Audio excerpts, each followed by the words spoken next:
안녕하세요. 고척교회 성도 여러분 반갑습니다. 5월 넷째 주 가정예배 저와 함께 드리시겠습니다. 찬송가 436장입니다.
오늘 저와 여러분들이 함께 살펴볼 오늘의 하나님 말씀은 에베소서입니다. 에베소서 4장 17절에서부터 24절까지의 말씀을 함께 천천히 봉독해 보도록 하겠습니다. 그러므로 내가 이것을 말하며 주 안에서 증언하노니 이제부터 너희는 이방인이 그 마음에 허망한 것으로 행함같이 행하지 말라. 그들의 총명이 어두워지고 그들 가운데 있는 무지함과 그들의 마음이 굳어짐으로 말미암아 하나님의 생명에서 떠나 있도다. 그들이 감각 없는 자가 되어 자신을 방탕해 방임하여 모든 더러운 것을 욕심으로 행하되 오직 너희는 그리스도를 그같이 배우지 아니하였느니라. 진리가 예수 안에 있는 것 같이 너희가 참으로 그에게서 듣고 또한 그 안에서 가르침을 받았을진대 너희는 유혹의 욕심을 따라 썩어져가는 구습을 따르는 옛사람을 벗어버리고 오직 너희의 심령이 새롭게 되어 하나님을 따라 의와 진리의 거룩함으로 지으심을 받은 새 사람을 입으라. 아멘. 안녕하세요, 성도 여러분. 정말 반갑습니다. 한 주간 동안도 평안하셨나요? 우리는 그리스도인이라고 부르지요. 우리 스스로도 그렇게 부르고, 외부 사람, 특히 교회를 다니지 않는 사람은 교회에 다니는 교인이라고 부르기도 합니다. 우리는 그리스도인입니다. 그리스도인은요, 매일매일 삶이 신앙생활입니다.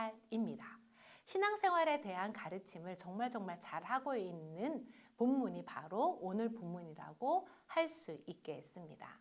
우리는 매일의 삶이 일반 사람들과 다릅니다. 왜냐하면 그리스도인이기 때문입니다. 오늘 에베소서에도 마찬가지입니다. 바울은요, 에베소 교인들에게 오늘 편지를 썼어요. 바울이 지금 어디에 있냐면 로마 감옥에 있거든요. 로마 감옥에서 쓴 몇 가지의 서신들이 있는데 이것을 옥중서신이라고 합니다. 제가 학교 다닐 때요, 이 옥중서신을 어떻게 외웠냐면 에빌골몬 이렇게 외웠어요. 옥중서신이 4가지가 있거든요. 에베소서, 빌레몬서, 빌립보서, 또 골로새서 이렇게 4가지입니다. 에빌골몬 중에 이 에베소서는요, 그 무엇보다도 바울의 심려를 기울여서 목회했던, 가장 오래 목회했던 에베소에 있는 교회를 향한 편지이지요. 3년이나 목회했다고 해요. 이 교인들을 바라보는 목회자의 심정이 어땠을까요? 지금 로마에서 지금 바라보고 있습니다. 본인은 감옥에 있습니다. 3년이라고 했지만 아주 본인 목회 사역에 있어서는 긴 기간이었지만 교회 입장에서는 이제 막 발화된 씨앗과 같은 곳이었습니다. 모든 아시아에 있는 교회들이 그랬어요. 이제 막 그리스도를 영접을 하고 교인들이 생겨나기 시작했고 그리스도인이라 불리우기 시작했거든요. 아직 행실과 습관이 옛 것과 그대로 공존하고 있고 이제 막 발화되어서 싹트고 자라나고 있는 이 시점에서 본인이 케어해 줄 수도 없고 돌봐줄 수도 없고 함께 신앙생활을 할 수 없는 이런 형편에 있는 거지요. 지금 감옥에서 이렇게 바라보면서 에베소 교인들을 향하여 이렇게 이야기를 합니다. 어떻게 신앙생활을 해야 할지 조목조목 가르쳐주고 있는데요. 바로 그 4장부터 구체적인 신앙생활을 알려주고 있습니다. 이거는 비단 에베소 교인들을 향한 말뿐만 아니에요. 이 시대를 살아가는 우리를 향한 메시지이기도 합니다. 바로 이 4장에서는 그 구체적인 교인들을 향한 생활, 쉽게 말하면 신앙생활을 어떻게 해야 할지 정말 구체적인 예시들이 많이 나오고 있어요. 직분, 직제에 대해서도 이야기하고 있고 성령을 받은 것에 대해서도 은사에 대해서 분분하니까 은사가 각자의 분량매에 따른 것이다. 경중을 따지지 말아라. 이런 가르침을 주고 있지요. 특별히 저와 여러분들이 함께 읽었던 이 본문은요. 옛사람, 새사람 이 비유를 통하여서 정말 알기 쉽게 알려주고 있어요. 여러분, 신앙생활을 오래 하신 분들도 계시고 이제 시작한 지 얼마 안 되는 분들도 계시지요. 가정에서 자녀를 양육하고 계시는 분들, 이제 우리 아이들은 막 신앙생활을 시작하는 아이들이에요. 아직 신앙이 무엇인지 잘 몰라서 부모를 통하여서 혹은 조부모를 통하여서 혹은 가정의 전통을 따라서 지금 아이들이 습관을 형성하고 있지요.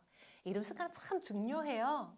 그런데 지금 에베소 교회는 그런 습관들이 아직 형성이 아주 크게 되지 않았어요. 이제 3년 정도밖에 안 됐으니까요. 바울을 만난 지. 그래서 어떤 문제가 있었냐면 일치하기 힘들겠다라는 게 있었어요. 왜냐하면 이전에 살았던 모습, 형태가 그대로 그들 관습 속에는 불쑥 나타나거든요. 이전에 살았던 형태는 바로 이 옛사람이라고 표현하고 있습니다. 이 옛사람은 어떤 사람의 형태일까요? 예수 그리스도를 몰랐을 때의 행태입니다. 그것에는 하나님이 기뻐하지 않는 음란함과 또한 욕심과 세상적인 어떠한 것들이 참 많이 있었겠지요. 이 썩어져가는 옛습, 썩어져가는 옛사람을 버리고 예수 그리스도 복음으로 말미암아 하나님께서 제시해 주는 새 사람을 힘입어라 라고 권면을 하고 있답니다. 사랑하는 성도 여러분, 우리가 신앙생활을 하는 데 있어서 한 번 거듭났다고 해서 갑자기 새 사람이 되나요? 10년, 20년을 믿어도 새 사람은 끊임없이 되어져야 하는 것입니다. 이것이 바로 신앙생활이고요. 이것은 하나님 앞에 가는 것까지 자라가야 합니다. 변화되는 삶을 살아야 되지요. 그래서 오늘 우리 가정예배 넷째 주간 제목을 보면 기도로 변화하는 삶이라고 했어요. 우리의 삶이 변화하는 데 있어서 정말 가장 많은 도움을 주는 것이 바로 기도입니다. 옛사람을 벗어버리고 새 사람으로 나아가는 데 있어서 정말 중요한 역할을 하는 거. 그 훈련도 필요하지만 그 훈련을 지탱해주고 매일매일 새롭게 해주는 거. 그것이 바로 기도입니다. 근데 이 기도는요. 옛날부터 지금까지 정말 계속 우리에게 강조되고 있지만 어떤 기도가 진정한 기도일까요? 모든 종교에는 기도가 있어요. 우리 기독교에만 기도가 있는 거 아니에요. 모든 종교 의례에는 기도라는 게 있죠. 신에게 비는 것이 있어요. 이 세상 종교와 기독교와 다른 것은 무엇일까요? 오늘 이런 질문들을 통하여서 우리 이 예배를 통해 우리 신앙생활, 변화된 삶을 통하여 변화된 삶을 살아야 한다는 거, 그리고 이 변화된 삶을 사는 데 있어서 가장 중요한 역할을 하는 것이 뭐다? 기도라는 것을 한번 생각해 보는 시간을 가지길 원합니다. 기독교에서는 이 기도가 정말 중요한데 이 기도가 다른 것이 있다면 하나님과 소통하는 만남입니다. 이 기도는요, 하나님과 소통하는 만남이고 나의 주권을 내어드리는 행위입니다.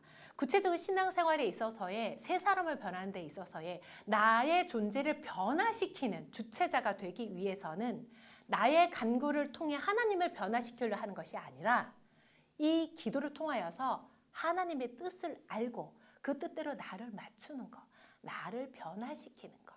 이것이 참된 새 사람으로 나아가는 방법입니다. 사랑하는 우리 고척교회 성도 여러분, 옛사람, 새사람, 오늘 가정예배를 통하여서 한번 묵상해 보십시다. 나의 썩어져 가야 할, 썩어야 할, 그리고 두 번 다시 보지 말아야 할 옛모습은 무엇인지, 내가 새롭게 거듭나야 할, 새로운 모습으로 나가야 할 새 모습은 무엇인지, 내가 어떻게 하면 새 사람을 입을지 오늘 한번 생각해보고 주님 앞에 묵상해보고 말씀을 통하여서 다짐해보는 소중한 시간이 되길 축복합니다. 이어서 여러분들에게 질문을 드리겠습니다.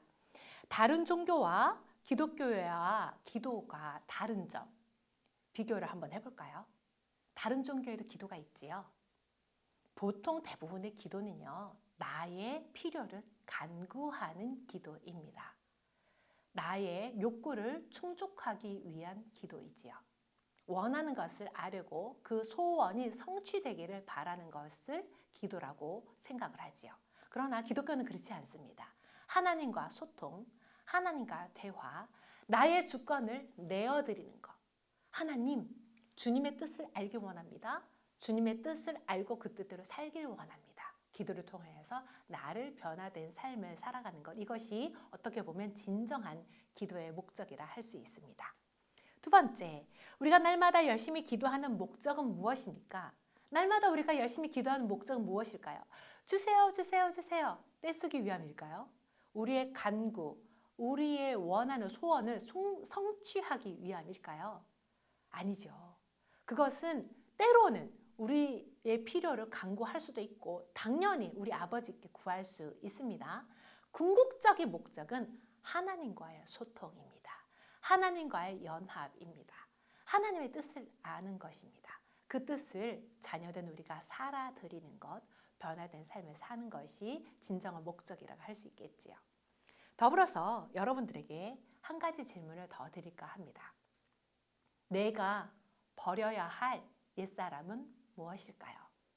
이 시간 가족들과 함께 예배를 드리고 있다면 잠깐 화면을 멈추고 내가 버려야 할 옛모습을 한번 찾아보시는 시간을 갖길 원합니다.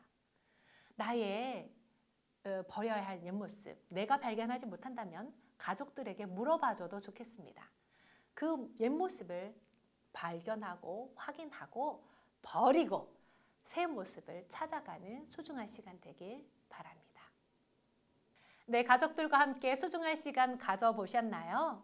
내가 버려야 할 옛 모습 확인해 보는 시간을 가지셨기를 바랍니다. 그리고 소중한 새 모습으로 매일매일 거듭나는 저와 여러분들이 다 되길 축복합니다. 우리 다 같이 기도하시겠습니다. 사랑의 하느님 감사합니다. 오늘 에베소서 말씀을 통하여서 우리가 버려야 할 옛 모습 또 갖춰야 할 새 모습이 있다는 걸 알게 되었습니다. 우리의 신앙은 매일매일 자라가야 합니다.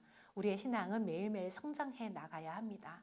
내가 주인 된 삶이 아니라 하나님이 주인 된 삶, 그 삶을 위하여 우리가 매일 기도해야 됨도 다시 한번 알게 되었습니다. 하나님, 우리 일상 가운데 역사하여 주시어서 우리 마음 속에서 늘 새롭게 피어나는 예수 그리스도의 복음을 온전히 성취하고 또 이루어져 가기에 조금도 부족함이 없도록 주님 도와주시옵소서.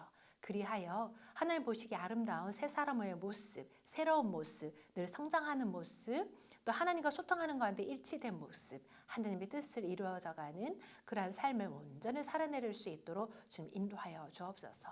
하나님과의 소통을 위하여 매일매일 대화하길 원하고 하나님과의 소통을 위하여 매일매일 기도하길 원합니다. 하나님, 이렇게 결심하며 다짐하며 나아가는 우리 사랑하는 고척교회 모든 성도들 가정 위에 만복의 복을 허락하여 주시고 또 결심하고 다짐하는 만큼 살아낼 수 있도록 성령 하나님 힘과 용기를 더하여 주옵소서.